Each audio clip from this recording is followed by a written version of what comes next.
Ladies and gentlemen, I bring to you Blitzers, the podcast where Steelers football is unfiltered. Yeah, you know what it is. Black and yellow, black and yellow, black and yellow, black and yellow. Yeah, you know what it is. Black and yellow, black and yellow, black and yellow, black and yellow. Yeah, you know what it is. Everything I do it big. Yeah, that's not when I pulled up the lot. That's not step up in my town. When you see me, you know everything. Black and yellow, black and yellow, black and yellow, black and yellow. I put it down from the whips and my diamonds on it. Yellow, black and yellow, black and yellow, black and yellow. Black stripe, yellow paint. I hear they scared of it, but them pros ain't. Soon as I hit the club, look at them face. Hit the pedal once, make the floor shake.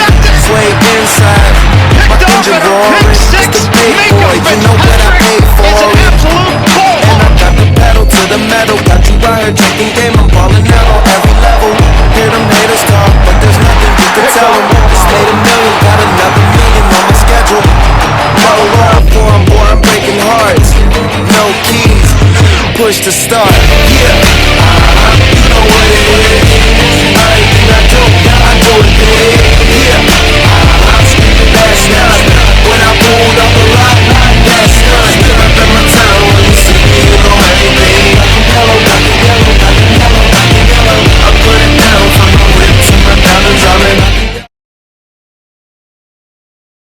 This is the second episode of Blitzers podcast. Your host, Maeshaila, and I am kicking off this show starting with my special guest, Alan Saunders from Pittsburgh Sports Now. Alan, would you like to introduce yourself, or did I do a good job at that? No, I think you did great. Thanks. Thanks. Glad to be here. Awesome. Okay, so we're just going to kick it off with everyone getting to know more about you, your background in sports, how you got started. And actually, I got some fun details that I would like to share and ask you more about.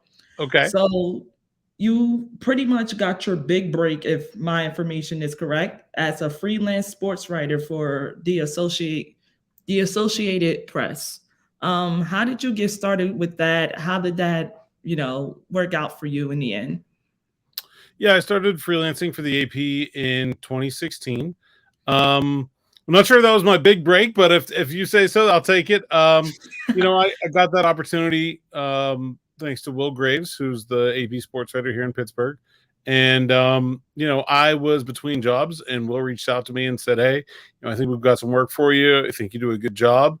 And I think that's been sort of a thread throughout my career, is that I think there's always been people that have been in a place to help me. And I've always tried to return that favor as much as I can, because I feel like that's important for the next generation coming up. It's not a business where you kind of get by just on your own. You got to network, you got to know people. And I think that's probably one of the reasons that happened. Yeah, it's actually pretty impressive because it's similar to how I'm getting started. So I was like, wow, of such a guest with similar background as I would. It's incredible. And you were a Pirates beat writer. You also was a publisher for Pittsburgh's Hockey Digest. And now you're an editor, columnist, and beat reporter for Pittsburgh Sports Now, and also a final word panelist for WPXI TV. So how is everything going there based on, your job and everything? It's been fun. This season I've been covering the Steelers almost exclusively for the first time, which has been pretty nice. First season on Channel 11 as well, doing the final word, which I really enjoy, doing that again this Sunday. So we'll give a little plug there. Go ahead and check it out. But yeah, I think, it's been fun, and it's been fun to do different things. And it was my first major experience with TV as a medium. I've done a lot of radio, done many podcasts, but I've never done a lot of TV. And so it's been really interesting and a lot of fun to do that, and work with great people there too. Albie and Jenna are awesome. And it's been, really easy to make the transition.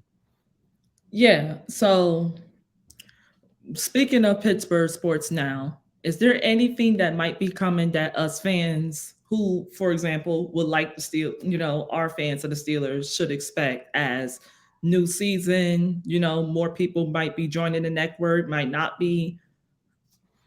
I think we've got some good growth coming. I tell you what, we have a lot of really good young writers. Nick Faribault covers the Steelers with me. George Mikulowski and Ethan Bach and Don Campbell and Austin Bechtold are all actually, like, right now, literally all around the country, covering college basketball tournaments, and I'm really proud of those guys. I think, and as a journalist, I don't feel like I'm old, right? I'll be 40 this year. But I look at what the young journalists right now, the people that are still in college or just out of college or just getting started, are doing compared to like what it took me years to do, and they're just on a different level. So I mean, I'm just really excited about all those guys and what they can show us and do, and the next generation's in a good place, especially in Pittsburgh. We've got a lot of good ones. Yeah, Nick Farber, I'm a huge fan of his. We mutually follow each other, so I'm very familiar with his work, breaking down statistics, things like that, covering the Steelers. He actually, if I'm not mistaken, was in Indianapolis Yeah, Nick and I were covering, both in Indy. Yep, in yeah, the combine, and we were at the Senior Bowl in Mobile as well. awesome. That's wow, that's actually pretty cool because now we're about to get into it. Speaking of the Steelers, obviously they kicked off the season well with a huge win in Cincinnati. Then went on a downturn after TJ Watt got hurt. He was out for 6, 7 weeks, which is nearly half of the year. Then TJ came back. They started to find themselves. They were once a 3-6 football team and wanted to be a 9-8. Tomlin saves his non-losing record, well, non-losing record season streak by committing or having a non-losing season record, 500 better record to be more exact. For I believe it's now the 16th year straight since he's been in the league, maybe 15. Um, so, what are the expectations for the Steelers from your perspective heading into the season? As Kenny will be in his sophomore year, George Pickens will be in the sophomore year, Deontay Johnson, who received a lot of criticism, not G in the run game behind, Jalen Warren and all these guys are starting to find their way and starting to come back. And then the defense starting to get healthy, even though Cameron Sutton, Terrell Emmons, and Demonte Kazi and guys like that are free agents. Alex Highsmith has a contract coming up, things like that. So, what would be the mentality, in your opinion, or the expectations for this team headed into this season? I think there's two answers to this question, right? I mean, I think if I look at where the team finished last year, they were 9-8, finished strong at the end of the year. I think there's a reason for some optimism that they could be a little bit better than that. You have a second year out of Kenny Pickett, which is obviously hugely important in the development of a quarterback. Expect to get TJ Watt back to better health, and I think they should be better, right? So I think that's like a reasonable expectation that they should be, I think, probably a good bit better than they were last year. 10 wins, 11 wins. I think somewhere in there seems reasonable. But the other thing, the other sort of side of the coin there is that like that sort of incremental growth is reasonable. But it's also, I think you can look around the league at, let's look at quarterback contracts. Let's see what happened with the New York Giants and the Las Vegas Raiders. And, do we want to pay an average quarterback $40 million, or do we want to let them go and start over? Like, that's a bad place to be from a salary cap standpoint. The Steelers only have 4 more years of Kenny Pickett on a rookie deal before that's going to become a problem. Same thing happened with the Cleveland Browns and Baker Mayfield. That's how they ended up with that Deshaun Watson contract, right? So I think you can win with guys like that, but I think it's hard to do it if you're paying them a lot of money. So, the message there is don't mess around and make this rebuild take too long, because then you'll lose that advantage, and it will get a lot harder if the Steelers do end up paying Kenny a big second contract to win with that as part of the salary cap. So I think a couple wins better is reasonable, but also like clock is ticking. Okay, so if you had a projected record, have you looked at their schedule this year so far before I get started Well, I mean, on we this? don't have the exact schedule, but we have their opponents. So yeah. Yeah, okay. So based on their opponents this season, what would be your projected record for the Steelers to be? As you did say that you expect them to have a better record, so you expect them to be 9-8 or beyond. Yeah, I mean, I expect them to be better. And now sometimes being better does not necessarily always mean a better record, right? I mean, it just depends on how the teams around them do. But, it does not seem like it is an especially daunting schedule to me, especially on the road. Houston Texans are a mess. The Indianapolis Colts are a mess. The Raiders, I mean, I don't know, unless they get Aaron Rodgers, feel like they're a mess. The Rams, I don't know. I mean, they're talking about trading Jalen Ramsey, talking about, maybe trading Matthew Stafford, although the GM refuted that report. Seattle, I mean, above average team, but nothing that's going to terrify you. I think it's a pretty light road schedule for the Steelers, right? I mean, they don't have those big, bad, tough games like they had at Buffalo and at Philadelphia last year that just sort of, like, even this time last year, just kind of felt unwinnable, right? Like, I just don't see any of those games. Now, that doesn't mean they're all going to be easy, but to me, it feels like a more, a pretty reasonable schedule. So, yeah, I think a better team would put them at 10 or 11 wins. I don't know that I'm ready to give a firm prediction, but that seems pretty fair. 10, 11 wins. I definitely agree. I expect this team to make a jump as they, in my opinion, exceeded expectations because no one really gave Kenny a chance because of the small hand thing. Then, the circumstances that were on, within the offense, in and out, not getting enough reps that he should, in my opinion, for a rookie quarterback.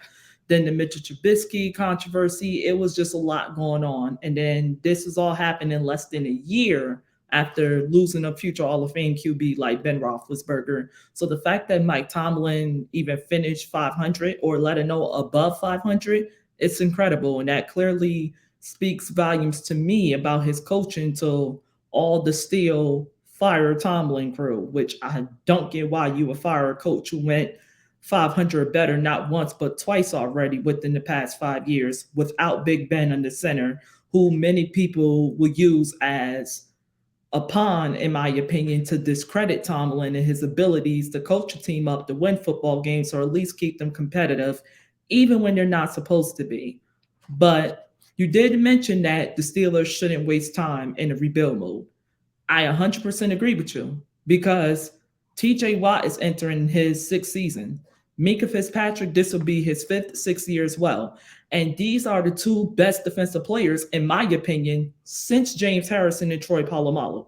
That speaks volumes. And I think even in their last days, especially in Ben's last days as well, that this team played around a little too much, was a little too stubborn with not making moves in free agency, not, just toying around in the draft after at least the first 3 to 4 rounds. And that, to me, I expect to change now that Omar Khan is in charge and he's clearly, invested and he's saying, listen, everything is on the table. So that gets me excited. And the guy who behind him, he helped build that that Super Bowl team that we saw in Philadelphia. So I know with a coach like Tomlin, and I'll say with Omar Khan in his corner and what the Steelers are known for, I'm expecting the future to be extremely bright and this team to be a problematic team for opposing opponents heading into the future. This year, I can see them as a wild card team. I can probably see them winning the AFC North Division, believe it or not. Maybe that's a little stretch, but I don't see nobody who they can't beat. But like you said, every game ain't going to be easy, and it depends on what their opponents do in the offseason and in the draft, as free agency is within a week away. So with that being said, free agency is within a week away. As a matter of fact, it starts next week. So with all of this, being said and being stated for the, umpteenth time here, what position, in your opinion, do you think the Steelers needs to address first? Free agency or in the draft?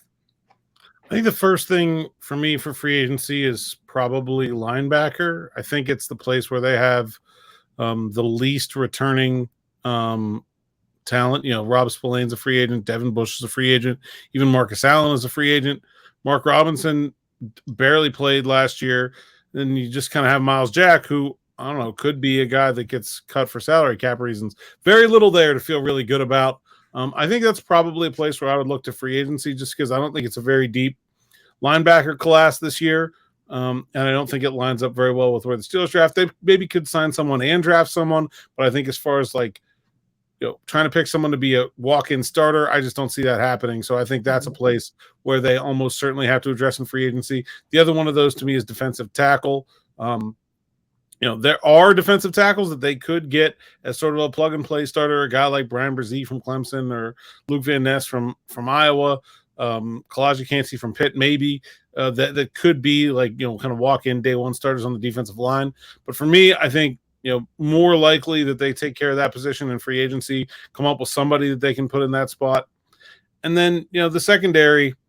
Like they have some guys at corner, but Cam Sutton has been such a big part of what they've done. It would really, I think, hurt them a lot to see him leave just because of his consistency and his ability to play inside and outside. I think that makes them a little easier going into the draft. If you have a guy that can play anywhere, well, then it's a little bit easier. You don't have to pigeonhole yourself into one sort of player type if you're going to look to add to that position more. And strong safety, to me, that's the other one where they have just big needs. Obviously Terrell Edmonds and DeMonte KZ, both free agents, got to do something there before they get to the draft. To me, those are the four spots, and maybe not necessarily exactly in that order, but roughly in that order that I would really expect to see them address next week. The places where I think they'll probably wait to the draft are, places like upgrading the offensive line, slot wide receiver, number 2 tight end, some depth at edge rusher. I think those are the places where maybe you could wait a little bit and get some of those guys in the draft. Yeah. You know what? I'm actually glad I brought you on this show for the second episode, Alan, because to me, you just hit it on the note. A lot of people wanted them to address the linebacker position in the draft, but I didn't think that was a good idea because of everything you just said. You don't want to play around with this rebuild. You want as many young but talented guys around Kenny so they could come up with him and he can gain better chemistry with them and everything like that. And I think the defense, you just need to stick to free agency because I didn't see much in the draft either that we're gonna look at a guy and say, boom, we should trade up for him or we should take him with the 17th overall pick because I don't, outside of the cornerback position and maybe the safeties, speaking like based on the expectations and where they are in the draft, I don't see anyone that's going to be available at that time outside of the DB position that's going to come in and be an instant starter and make an instant impact. And to me, being with a young offense, you need as much of that on your defense as possible, but you need them young. So I definitely agree with you there. But if you are to pick at least one free agent out that linebacker position to play with Miles Jack or to pair with him, who would it be and why? I think the name that I'd like to see is Tremaine Edmonds from Buffalo. I'm not sure about the money. I don't know that they can make that work. This is a loaded free agent class at linebacker. That's the other reason that I think this is a good fit for the Steelers. Right? Levante David, Anthony Walker from Cleveland, from Cincinnati, and now I'm blanking on his name. But there's a half a dozen Pratt is his name. Right, Jermaine Pratt. I'm sorry. Yeah, there's like a half a dozen linebacker types that are like good starting linebackers that are all in free agency. That Kazir White was also from TJ Edwards, also from Philly, like Leighton Vander Esch from Cleveland. There are just a lot of those guys that I think could be an option for the Steelers at that spot. And so they don't have a ton of cap space to go around for 4 positions, right? I mean, they have some, but it's not like they can go spend $20 million on one guy. And so I think maybe they'll be in wait and see mode a little bit for linebacker and try to see if maybe one of those guys falls through the cracks or something like that. So I don't know that there's like one guy that I would definitely just say like, hey, you got to jump on. I think Tremaine Edmonds is probably going to be a little bit too expensive.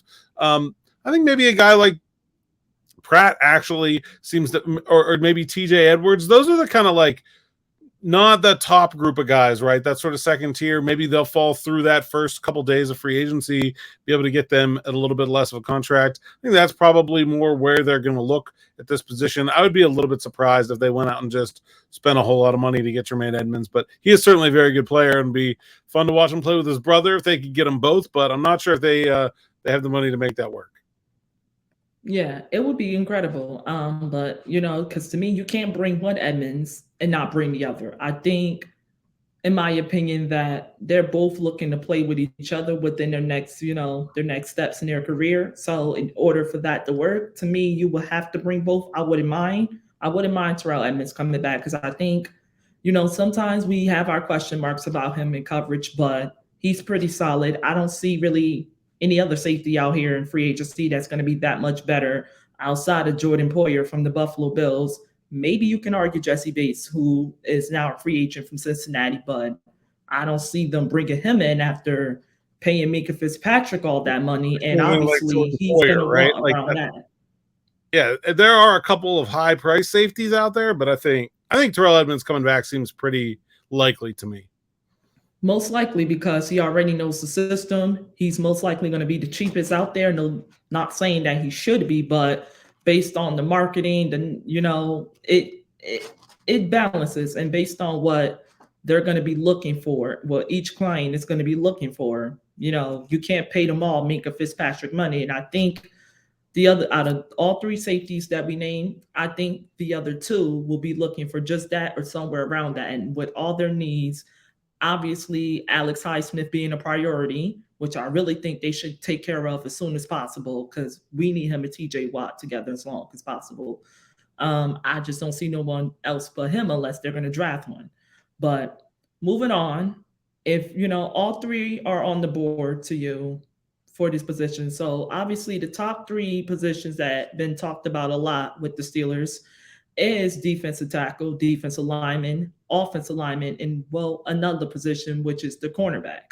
So, say if all three positions, all three top tier guys. So, let's just say if, can't see from Pitt is there at the 17th overall pick, but so is Joey Porter Jr., so is Emmanuel Forbes, and so is Jordan Addison or Quentin Johnson from TCU.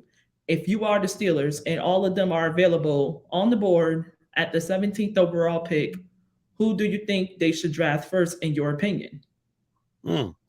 Well, that's a nice Because board for this, the Steelers. I don't know who went in the top 17 picks if all those guys are still there. But I mean, I think, Quentin Johnson to me is wide receiver one in this class. I think he's the only guy that can play outside, but it's not really what the Steelers need. I think that's probably the guy that you listed that I think will get drafted the highest. I think if that is the group for the Steelers, man, that'd be pretty tough. Like Cansey again, like I think is probably a higher rated pick for me than the rest of those guys, but I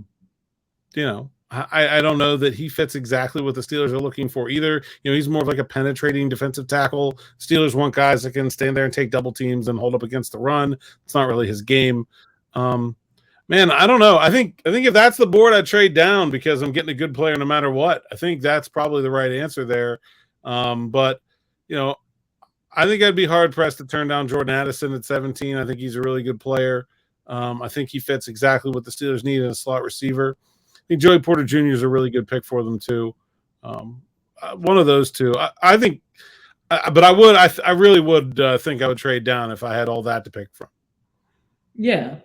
Speaking of having draft capital, this is arguably the best draft capital that the Steelers have had in a while in the draft.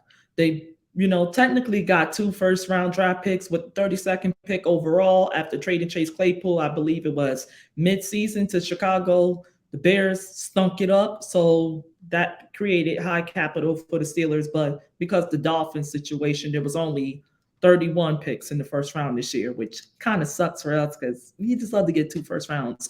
But it feels like a first round draft because we know every other year what that 32nd will be.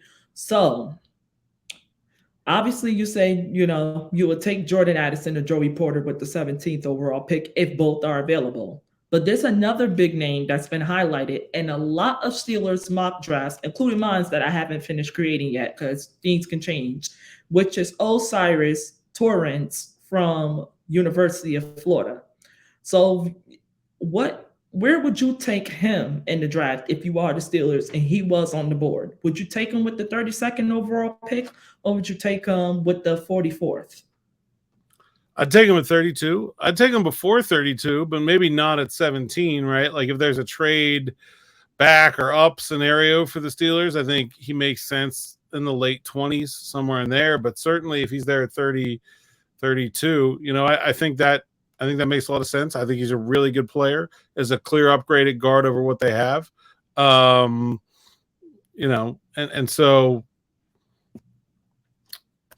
I really think he's a good fit for them. John Michael Schmitz, the center from Minnesota, I think he's another player that's like right there in that sort of range that if they're looking for offensive line upgrades and they don't get one with pick 17, I think those guys fit. And then I think there's some tackles too you could put in that group. Darnell Wright from Tennessee, DeJuan Jones from Ohio State. That I think those guys could make an impact there as well. Yeah, I think, like many fans, the offensive line does need to be addressed, particularly to me, the left guard and the left tackle. That's the two biggest positions that I have the most questions about because everyone else convinced me to a point I'm sold and I'm willing to give them another shot at, their positions this season. I think Mason Cole and Daniels were definitely upgrades from what they had the previous season with Ben. So I think year number two with Kenny, I expect them guys to make a huge margin. Dan Moore, to me, is getting a little too much slander, but for the right reasons. For the right reasons, because he has, questionable times during the games. But the one position to me that bothered the most, Kevin Dotson at left tackle, that kind of hurt me because missing blocks, Kenny gets concussions, big penalties, which messes up the offensive drives, and we're always and it's nearly when we're either in the middle of the field or where we're nearly into the opposing team's red zone or side of the field, and that is the killer because I always feel like there's a big play that's coming right then and there, but then the penalty takes it away, and we're back to stage one where many of us is getting tired of it being. But I definitely agree with you. You just already addressed, you know, how should we address the inside linebacker position when you said let's go free agency. I'm on board with you there. Um, with this being said, we spoke about a little of Jordan Addison possibly being a Steeler. You saying that you would take him or Joey Porter Jr. I definitely agree with you there. I think they're both worthy of that. If both are there, hopefully they are, but we know how teams can be. Do you think, okay, can a possible Kenny Pickett and Jordan Addison reunion be coming soon for the Steelers? And do you think it's a good idea in your opinion? Yeah, I think it's a good idea. I think a third wide receiver is a good fit. I think they need another wide receiver, right? I mean, they have George Pickens and they have Deontay Johnson. You start three, you play three now, and while I like Anthony Miller and Calvin Austin, neither of those guys have proven very much with the Steelers. Both were hurt all last year. I don't know how you can go into the season sort of counting on unproven guys, right? If they come in and do better than you expect, great. But to me, that feels foolish. It doesn't mean you have to use a first-round pick on one, but this wide receiver class is not that deep to me. So if they're going to get an upgrade on one of those guys, more of a sure thing, I think it has to be fairly early. There are a handful of receivers that I think fit that bill. Addison is definitely one of them. I think Jackson Smith and Jigba from Ohio State could be one. I think Zay Flowers from Boston College could be one. So there are a couple other options there too if Addison gets taken earlier. But I do think taking a wide receiver early is a good thing, and specifically about his relationship with Kenny Pickett. I don't really know that matters at all. I think to me it's more just about like the fit of the player in the offense. Kenny gets used to guys. He'll figure it out. I'm not. He never played with George Pickens before last year, and they looked fine together. On the field last fall. I think so. Love that connection. I don't know that that there's not a big I wouldn't put a big emphasis on we got the guy from Pitt to play with Kenny, but I do think that the Steelers just need more playmakers in the passing game if they're going to a lot of people are talking about how could the Steelers keep up with the Bills with Josh Allen and the Bengals with Joe Burrow and the Chiefs with Patrick Mahomes. And I'm like, yeah, that's true. Kenny is not as good as those quarterbacks, but the Steelers wide receivers aren't as good as Chase Higgins and Boyd, aren't as good as the 6 deep receivers that Kansas City had, led by Juju, with guys like Mecole Hardman and Justin Watson and Kadarius Toney, and they just had the wide receivers coming out from everywhere. The Bills got Stephon Diggs, who might be the single best receiver out of anybody I named there, and so I think Williams. Right, yeah, and Gabe Davis, who's not bad either. Like so, there's it's not just Kenny Pickett, right? It's a whole offense, and I think they've got to find a way to to add some more talent into that position room. It's not an absolute need. It's not like those holes we talked about, like with free agents, where they just got to get somebody. But it's certainly a place where they could look to upgrade if they think they get good value. And I think if you're talking about pick 17, Jordan Addison is good value for that pick. Yeah, I definitely agree. So will you think it'd be a bad idea for the Steelers to just sit back and let everything play itself out in either the NFL draft or free agency, like at all? Well, I mean, I don't. That's not what I expect. I expect Omar Khan to be very aggressive. They don't have a ton of money to spend in free agency, but I think he'll want to get things specifically with those four positions we talked about on defense taken care of before the draft. And I think in the draft, he's going to be very aggressive about looking to make trades and to find the exact best value for the team. So I don't really think that's going to be the character of this Steelers front office under Omar. I think they're going to do more, the sort of things that we saw changing towards the end of Kevin Colbert's tenure, some of those unexpected things like trading a first round pick for the first time, trading up in the draft to get Devin Bush. I feel like we can now, having talked to Omar a lot more, I can sort of say like some of that was Omar's influence, right? Like, so that's the direction they've already been going. And now I think they're going to go that way even further. So no, I don't think we're going to see a lot of sitting back and waiting. I think this is going to team that's going to decide what it wants and goes out and gets it.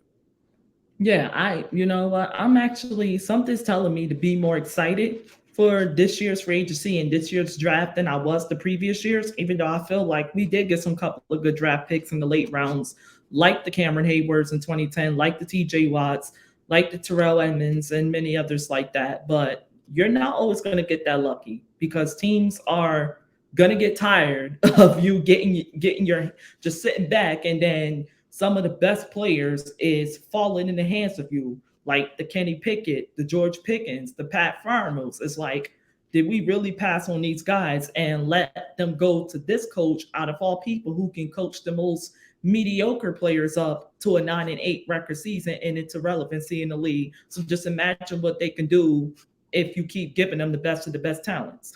But in your opinion, what are you looking forward to this season? Like, what is it to look forward to this season, in your opinion? The development of Kenny Pickett, to me, that's the big story, right? I mean, how good can he be? I don't think we know the answer to that question. I don't think we're probably really going to know the answer to that question by the end of this year either, but we'll know a lot more. There's a big, wide range of outcomes for quarterbacks, even quarterbacks taken in the first round. And, can he get significantly better than he was last season? If he can, then, this is a team that can go pretty far. I mean, I don't think they are a team that is wanting for a lot. I mean, they obviously do have those holes that we've talked about, but I think they have the cap space that should be able to take care of most of that. They have good draft capital with that extra, basically an extra first round pick from the Claypool trade. So they have a lot to work with this offseason compared to what work they have to do. I think the biggest question about this team will be, how much can he develop and what is really his ceiling, and will we see some of that this year? So if he can continue to develop, continue to grow, continue to get better, there's not really any reason to think this team is limited in any way moving forward. Yeah. And speaking of the team being limited, a lot of people, this would be my last question before, unfortunately, I have to let you go. But speaking of limited, a lot of people believe that this wasn't a great idea for them to bring offensive coordinator Matt Canada back for his third season, even though pretty much that's the contract they have him signed under. They felt like he should have been fired. He should have been gone, and we should have just scratched it off with a new OC. With all of this being said, do you expect Matt Canada's offense this year to have any type of limitations, or are you expecting a big jump from this offense, as this is year number 3 for Matt Canada, technically year number 2 with Kenny Pickett, and pretty much everyone's saying that with the offensive pieces, there's no more excuses because it's young, it's youth, everyone can move around, and you can use them in multiple ways as you please as an OC. So what will be your expectations for Matt Canada headed into this year, and is it put up or shut up time for him? Yeah, I mean, we better see big improvement or there's not going to be a year 4, right? I mean, I think that's the bottom line, is that they have to get a lot better. They have to get more dynamic in the passing game. We saw some incremental improvement in the running game throughout 2022. It's still really, though, not what I would call like a strength of the offense, or maybe it's the strength of the offense, but it's not something that they can expect to carry them, right? Like they can't just hand the ball off, 40 times and think that that's going to lead them to victory. So they don't have a running game, like maybe a team like the Tennessee Titans, where they feel like they can just make that their offense, but they also don't have much of any passing game, right? I mean, like 24th in passing offense, 32nd in passing touchdowns, like real bottom of the barrel stuff. They've got to get better. Part of that is on Kenny, but I think part of that is on the coordinator as well. And I do think it is, what'd you say, put up or shut up? I think that's a good way to put it for Matt Canada this year. Yeah, so unfortunately, that's all I have for you. This will be the conclusion of this episode. Mr. Saunders, thank you for joining. If you guys haven't already, please give this guy a follow on Twitter at @asaunders_PGH. Give me a follow at Shae Sports. This is your host, Maeshaila signing out, and this has been Blitzers Podcast. Thank you for joining.